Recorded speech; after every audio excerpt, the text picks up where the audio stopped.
In the opening scene of the film, a fisherman launches his small boat off the shore of Malta. He makes his way to the open sea by cautiously navigating through a water cave. After some time at sea, the atmosphere of the sea suddenly shifts, making it difficult for him to see anything. The man makes the decision to head back to the coast, but not before his boat is forcefully shaken by an object colliding with it.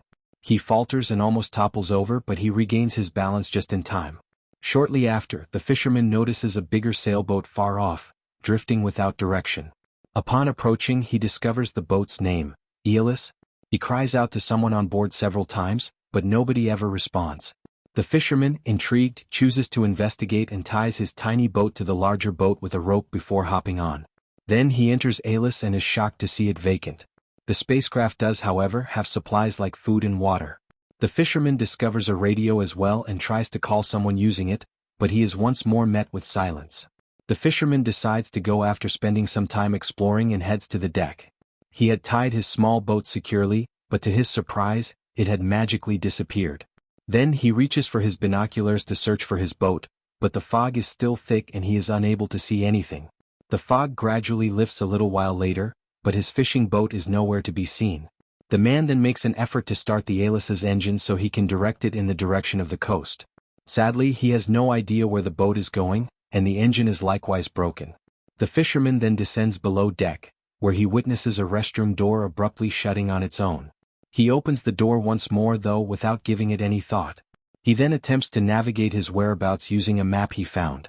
The man then goes back below deck to get the tools he needs to fix the engine.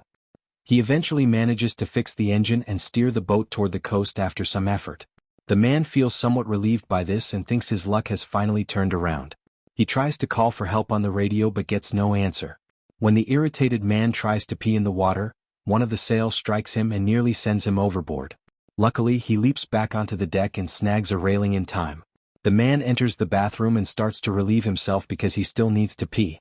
Just then, the restroom door closes on its own, leaving him confused. He ignores it, figuring it's simply the wind, but when he has to urinate, he finds himself stuck. The man tries the door frantically, but it seems to be locked from the outside. He tries to twist the lock with a coin he takes out of his pocket, but it doesn't work. The man is then startled to find blood stains inside the drawer after pulling it open from behind the mirror. He doesn't give it much thought though and picks up a pair of scissors in its place. He tries to use it to unlock the door, but it doesn't work. Soon after, he hears a voice on the radio outside warning him that a cargo ship is approaching and pleading with him to maneuver his boat away from the ship. When the fisherman opens the bathroom's small window, he sees a big ship approaching. He throws his garments and sticks out his hand in a desperate attempt to catch their attention, but to no effect.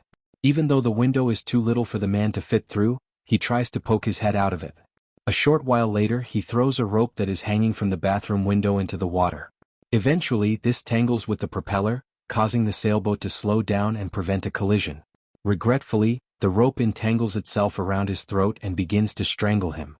The poor man struggles so hard that he finally succeeds in releasing the rope, but he passes out on the restroom floor. He eventually wakes up and hears outside commotion. The man cries out for assistance, believing it to be a person, but nobody responds. Then he finds that the boat is flooding and that the rope has been severed. He is startled to discover that the water flooding the well is fresh when it soon starts to happen in the bathroom. The man pleads with them to let him go because he thinks they are playing tricks on him.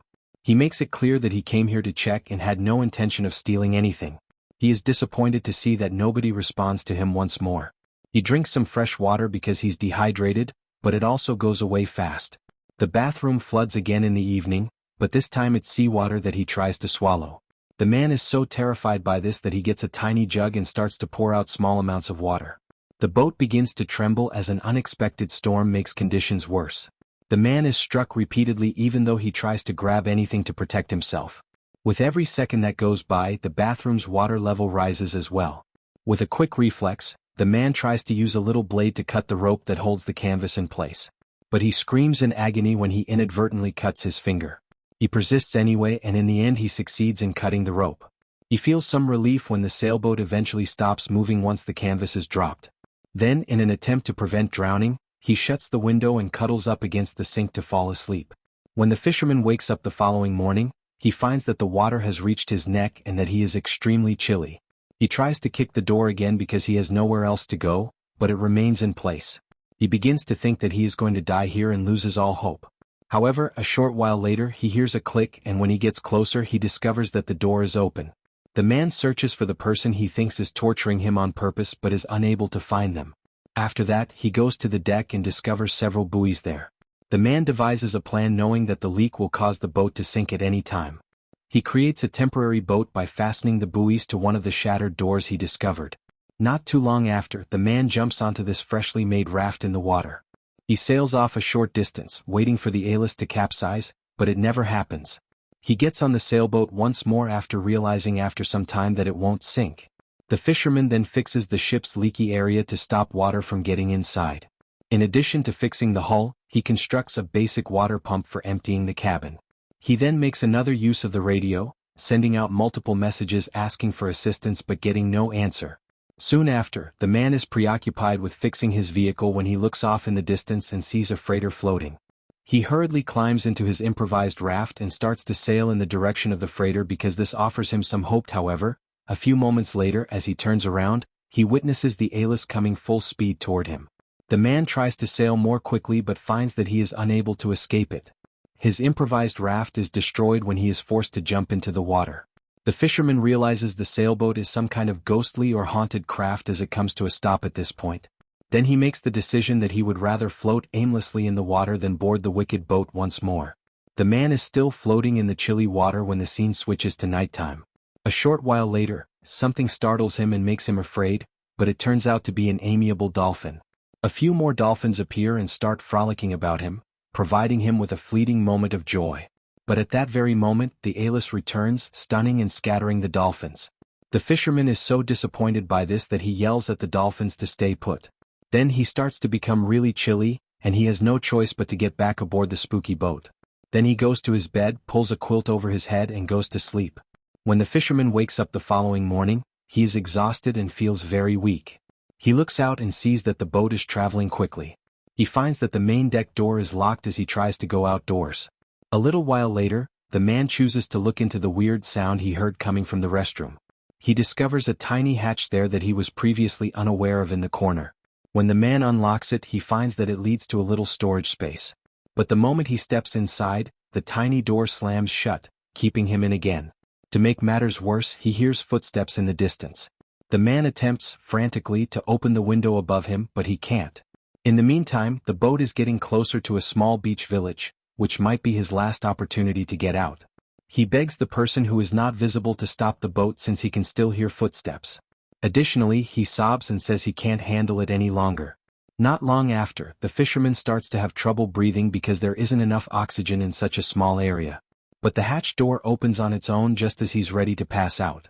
The man approaches the deck cautiously, thinking it's just another prank. He is shocked to learn that the yacht has now docked close to the town. Without more ado, he leaps off the ship and at last exhales in relief. After that, the fisherman finds himself alone in an unfamiliar town. He grabs an iron bar from somewhere and begins to look for the person who has been causing him harm. However, all he finds are dilapidated and abandoned structures. Though a few ships are still visible anchored in the harbor, there is no indication of human activity in the area.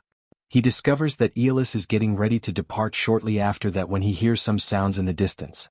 In an attempt to find out where it's going, he begins to approach it. However, the boat vanishes without a trace, leaving him speechless. The man is shown in the last scene wandering aimlessly about the island, lost and not knowing where he is. He mysteriously arrives at the opposite side of the island after some time, which is the same location he had left at the start of the film. He's taken aback to discover his little sailboat, which vanished for no apparent reason a few days prior. When the camera pans out, we can see a number of surrounding people taking pleasure in their holiday as if nothing strange had happened. The film then ends with a view of a little entrance that opens up onto the huge ocean beyond a water tunnel. One final glimpse of the spooky sailboat appears in the distance. It appears to be searching for its next victim.